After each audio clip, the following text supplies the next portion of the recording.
मला ना प्रश्नच पडतो, ही लोकं संध्याकाळच्या गर्दीत सामान घेऊन जनरल डब्यात का चढतात?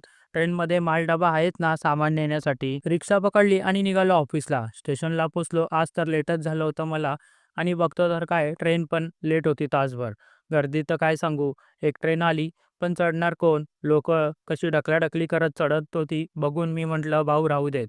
थोड्या वेळाने दुसरी ट्रेन आली. मग पर्याय नव्हता, चढावं लागलं. ठाण्यापर्यंत हात वर पकडून फार सुन्न पडले होते.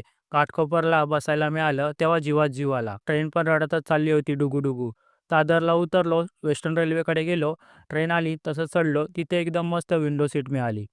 स्टेशनला उतरलो आणि उसाचा रस पियत-पियत रॅपिडो बुक केलं. कारण 11 वाजले होते.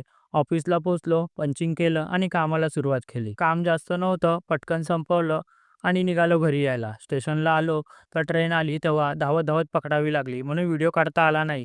पण बसायला मात्र मिळालं. दादरला उतरलो आणि पुन्हा आपली नेहमीची गर्दी.